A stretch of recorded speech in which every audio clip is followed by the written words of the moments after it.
나는 믿음이 없기 때문에 먹고 사는 문제밖에 내는 눈앞에 볼 수밖에 없습니다. 이것이 문제되는 건 아니에요. 그런데 그때 이 먹고 사는 문제가 너무나도 중요하기 때문에 그때 이 문제를 해결하기 위해서 하나님 앞에 이 문제를 해결해 달라고 나아가면 성령 하나님께서 우리를 도와주시고 건져주시고 그러면서 우리가 그 하나님을 더더욱 신뢰할 수 있다라는 것입니다. 사도 바울이 사는 목적은 두 가지가 있었습니다. 하나는 하나님의 영광을 위해서 사는 거였고 둘째는 성도의 유익을 위해서 살아갔습니다. 성도의 유익을 위해서 살아간 내용이 22절, 26절입니다.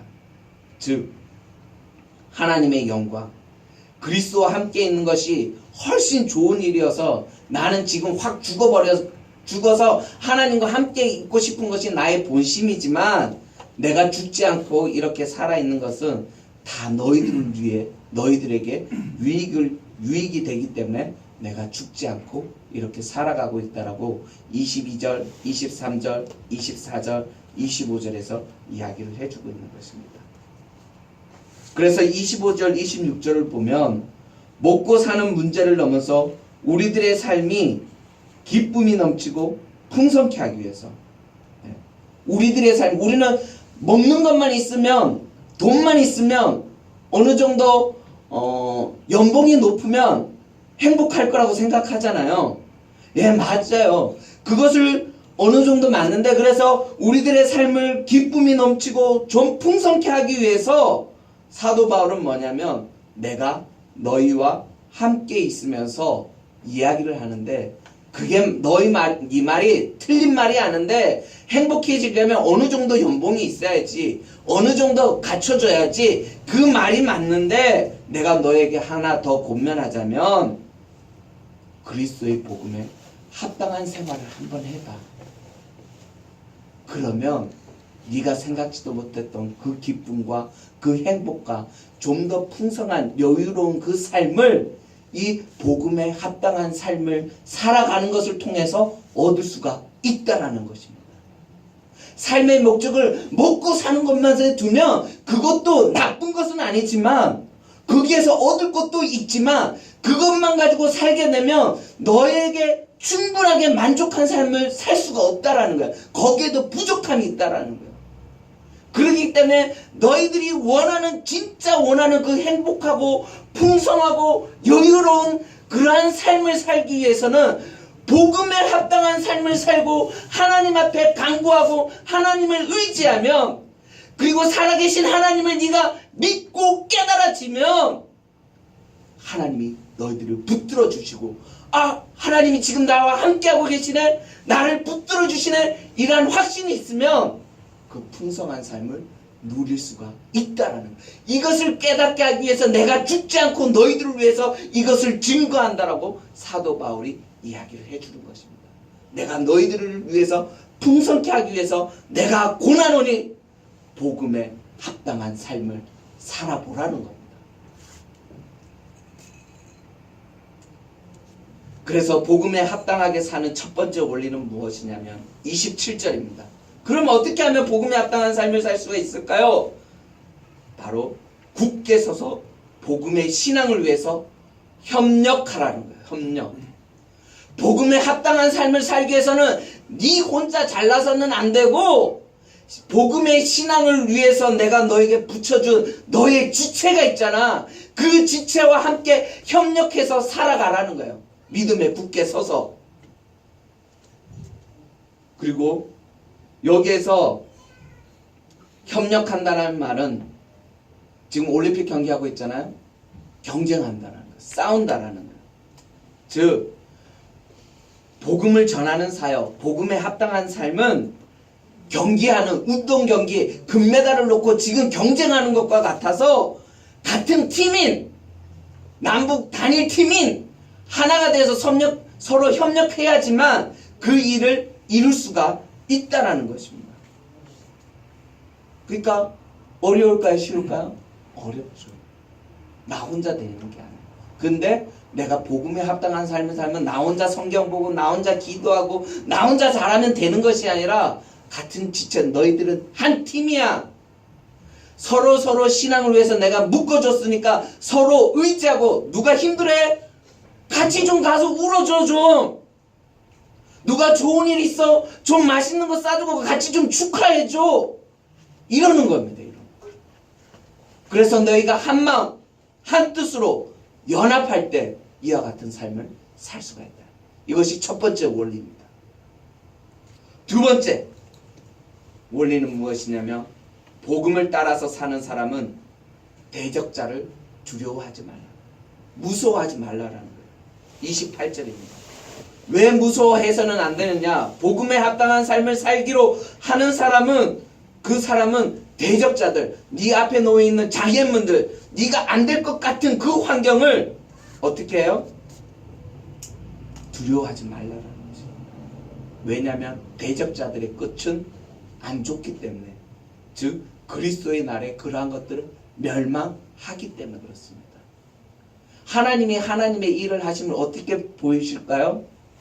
네, 가장 안 될 것 같은 사람, 가장 안 되는 사람으로, 가장 안 되는 방법으로 하나님의 일을 하십니다. 그래서 성경을 보면 기드온 300용사 뭐 몇만 대 뭐 이렇게 싸우잖아요. 다 집에 돌려보내잖아. 300만 남잖아요. 그 300명이 특공대일까요? 아니야. 제일 핫바리들. 왜? 그 12만 대 그 300인데 왜 그러냐면, 그래야지 하나님이 하시는 걸 알 수 있으니까. 그러면서 하나님이 하나님의 일을 하기 위해서 제일 안 될 것 같은 사람, 제일 안 되는 방법으로, 제일 안 되는 때 하나님이 역사하시고, 그래서 우리들의 연약함을 통해서 하나님의 강함을 드러내신다라고 하였습니다. 그렇기 때문에 잘난 사람만 가지고 하나님 일을 한다 그러면 하나님이 그렇게 할 필요가 없죠. 무슨 말인지 알죠? 네. 그래서 희망을, 제가 이 자리에서 왜 이렇게 크게 떠들 수 있을까요? 제가 누군지 알거든요. 제가 이번 가난 지방에 그거 할 때도 제가 이 얘기했어요. 저를 생각할 때마다 저는 바보 온달인데, 하나님이 이렇게 이끌어 주셔서 하나님의 일을 할 수 있도록 만들어요. 말도 못하고 부족한 게 진짜 대반인 이 사람을 통해서, 제가 저보다 똑똑한 사람 많이 있잖아요. 능력자 많이 있잖아요. 예. 이번 가난 지방일을 하면서 제가 한 게 뭐 있을까요? 없어요. 오면은 인사한 것밖에 없고, 그 영광을 제가 다 어이구 수고했네. 수고는 제가 안 하고 집사님들이 다 했는데, 예. 여러분들이 다 한 거잖아요. 하나님이 이와 같이 하신다. 아무튼 복음에 합당한 삶을 살기 위해서 두 번째는 뭐냐면, 너희가 지금 나를 짓누르는 그 환경, 그것을 무서워하지 말라라는 겁니다. 무서워하지 말라. 왜? 지금 28절에 분명히 이야기하고 있습니다. 그 끝이 안 좋고 멸망하기 때문이라고 이야기를 해주고 있습니다. 내용을 정리합니다. 사도 바울의 소원은 빌립보, 이 편지의 수신자인 빌립보 교회 성도들이 그리스도의 복음에 합당한 삶을 살기를 간절히 원했습니다. 그래서 그렇게 살아가는 것이 궁극적으로 너희들의 삶을 기쁘게 하고 풍성하게 사는 삶의 방식인 것을 가르쳐 주기 위해서, 지금 자기가 힘든 상황 속에서도 사람들에게 주제 파악도 너나 잘하세요. 실은 이런 상황이거든요. 감옥에 갇혀 있는 사람이 그 사람들한테 항상 행복하세요, 항상 감사하세요, 항상 기뻐하세요. 그랬었을 때 빌립보 성도들 볼 때, 야 너는 지금 감옥에 갇혀 있고 지금 네 앞가림 어떻게 될지도 모르는데 네 주제는 네 앞가림이나 잘하세요. 이러한 상황인데 지금 사도 바울이 그들에게 이렇게 말을 하는 겁니다. 왜냐하면 사도 바울은 먹고 사는 문제에만 집중하게 되면 실은 그것이 멸망하는, 우리를 힘들게 하는 삶으로, 나락으로 떨어뜨리게 되기 때문에 그렇습니다. 그와 같이 먹고 사는 것만 중요하지만 그것만 우리가 매진해서 그렇게 살게 되면 하나도 남는 것이 없는 인생입니다. 그래서 우리가 예수를 믿지 않는 사람들을 긍휼히 여겨야 될 것은, 그들은 이것을 알지 못하고 이와 같이 좋은 것이 있음에도 불구하고 누리지 못하고 깨닫지 못하기 때문에 그들을 손가락질하고 대적하고 저주받고 이런 것이 아니라 잘못 하나님의 사랑을 하는 그들을 볼 때마다 긍휼히 여기면서 그렇게 삶의 목적을 먹고 사는 것만 두면 그 돈이 연봉 네가 원하는 대로 다 채워주면 또 다른 것에 문제가 터질 텐데 뭐 맨날 이렇게 떼어줄 건데 이렇게 생각한다라는 거예요. 그것이 허망하고 허무한 삶이라는 거예요. 그래서 하나님의 존재를 확신하는 바울은 삶의 목적을 하나님 앞에 두고서 지금 말하고 있는 것입니다.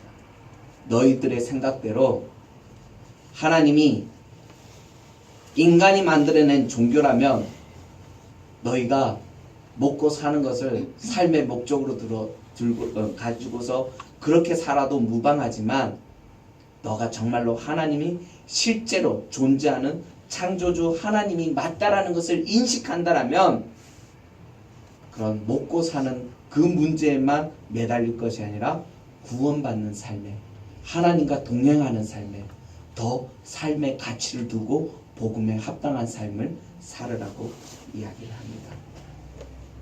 그러면서 27절에 우리가 복음에 합당하게 살기 위해서 첫 번째 한마음 한뜻으로 복음의 신앙을 위해서 협력하라고 이야기하였습니다.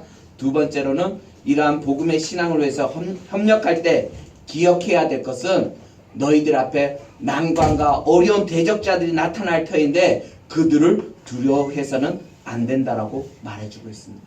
결국 그것은 멸망할 존재들이기 때문에 두려워하지 말고 맞서서 싸우라는 것입니다. 그래서 30절에 이 일은 현대를 살아가는 우리들에게도 똑같이 일어난다라는 거예요. 너희들은 어떻게 할래? 너희들도 신앙생활하면서 이와 같은 갈등과 어떠한 너희들이 헤쳐나가야 될 그런 문제가 너희 앞에 놓이게 될 터인데 너희들은 어떻게 할래? 빌립보 성도들은 지금 사도 바울을 통해서 그러한 것들을 보았고 사도 바울의 설교를 통해서 지금 그 메시지를 듣고 있습니다. 그러면서 빌립보 성도들에게 복음에 합당한 삶을 살라고 요구하고 있는 것입니다. 어떻게 살래?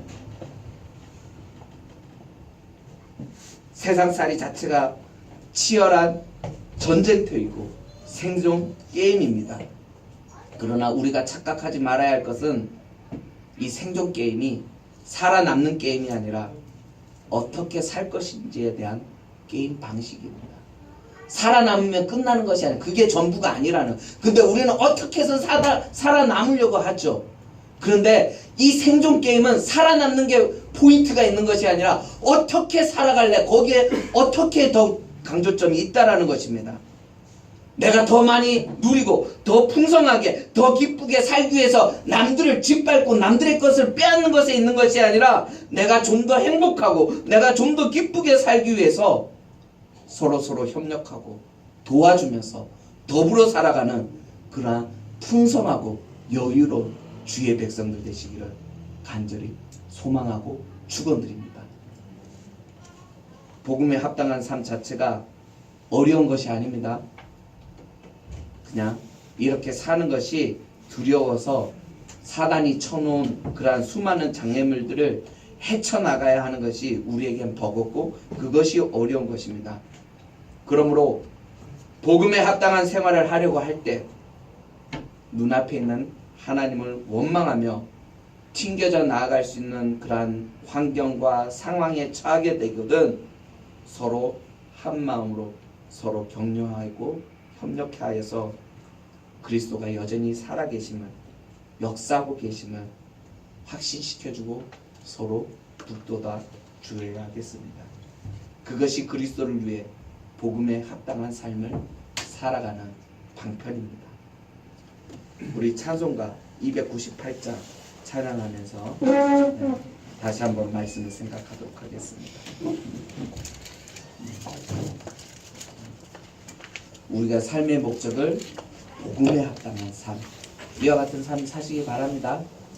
그래서 우리가 전도할 때 바깥에 나가서 선포하고 하는 것도 가장 중요하지만 또 다른 것은 뭐냐면 안에 있는 지체들 세워주고 낙망하고 있는 지체들 세워주고 중보 기도하는 것도 전도의 한 방편입니다. 그리고 이것이 하나님을 기쁘시게 하는 것입니다.